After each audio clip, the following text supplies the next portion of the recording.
welcome to this special episode of B2B Bites. We're at a B2B trade event and this is our B2B boat. And today for this episode, I am joined by Virginie from Marketplacer for an in-depth chat about marketplaces. Welcome to the show, Virginie. Thank you. Thank you for having me. Let's maybe start with an easy one.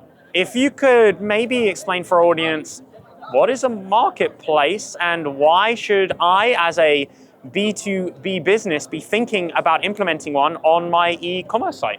Yeah, so I think there's two ways to see marketplaces. The first one is if you're like a manufacturer, it's an opportunity for you to get directly to your customer without bypassing your distributor or reseller, right? So getting directly to your customer with your distribution channel delivering to them. So that's one use case for the marketplace.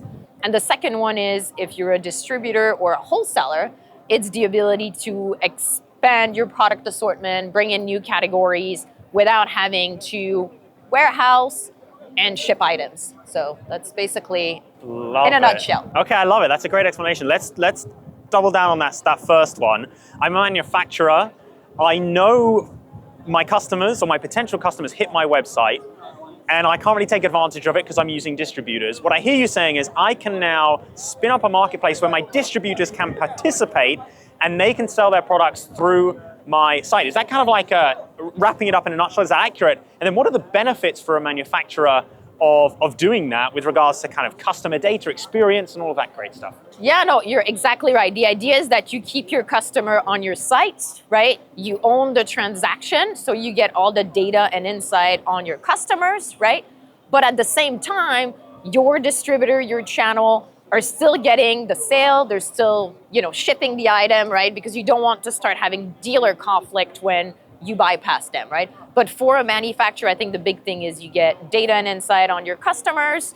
And then at the end of the day, you still keep kind of the transaction in-house and being kind of a one-stop shop for people to not just research your product, but actually purchase them.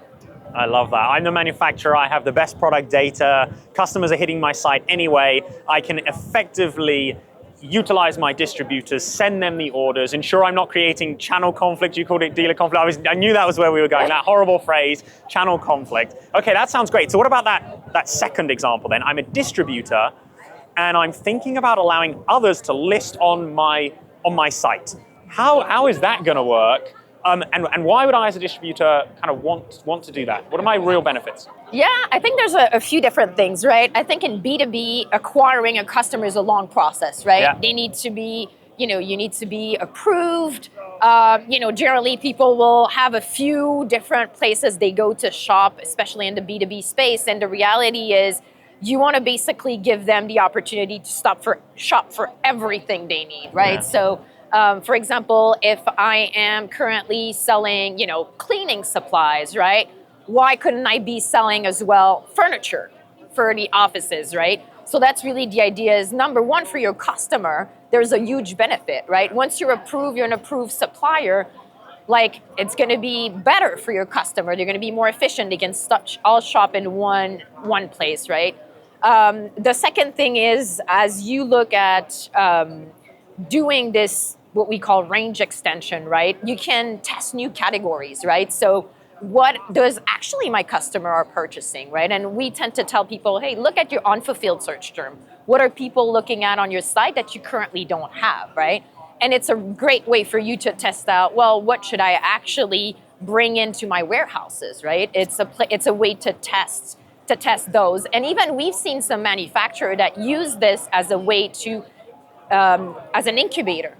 So like, hey, I'm thinking about starting to sell lighting, right? But I'm not sure actually my customer wants to purchase that. So before you go through that whole process, then you just, use the website as a way to test out what your customer, wants. Test and learn. I love that. There are a few really key pieces there. Range extension, right? The customers are already coming to me. They may be searching for things I don't have. Let's extend my range and supply those products through my site, which I think is really, really key. And you mentioned something else I think was really important. The customer relationship in B2B takes a long time to get inked. Often onboarding is slow and onerous. if you've secured that, well, maybe if you start selling more of those products, the customers you already have are going to start buying them from you, which is a fantastic benefit. I think that's really key. So with all that said, how does Marketplacer help manufacturers and distributors do that on an e-commerce platform like BigCommerce?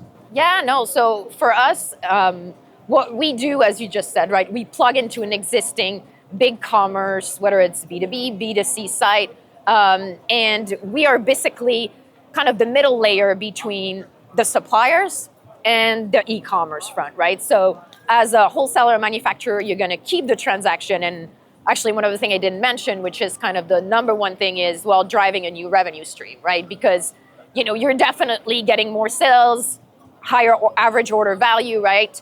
But we are really the middle layer between the BigCommerce site and then all the suppliers, right? And I think really the things that makes Marketplacer successful is really how easy we make it for all the suppliers to connect. So I like to say, we meet the supplier where they're at and how they want to connect, right? You might have existing suppliers that they already have an existing e-commerce presence. We'll plug right into that.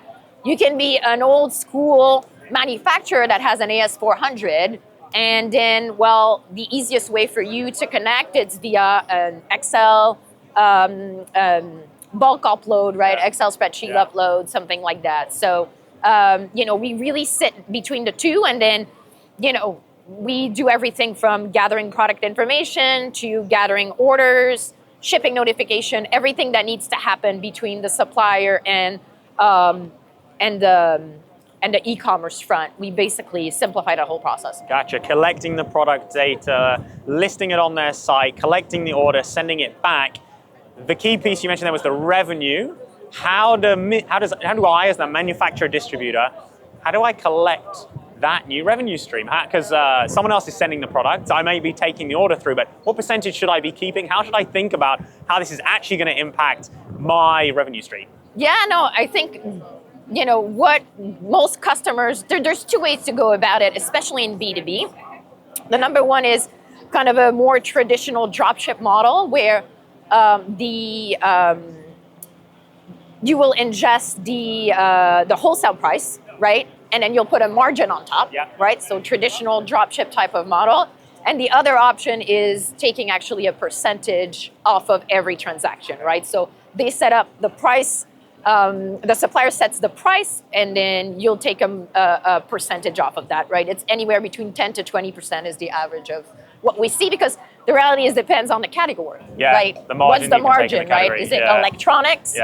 Really thin margin, or apparel or something like that has a way higher margin. As we come to the end of this fantastic B2B Bites episode, my last question, if I'm a BigCommerce customer and I'm thinking about launching a marketplace, how can I do it with Marketplacer?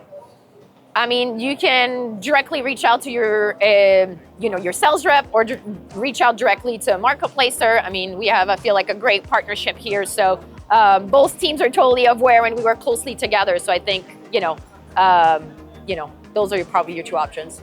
Awesome. Virginie, thank you so much for joining us on today's episode. I hope you enjoyed it.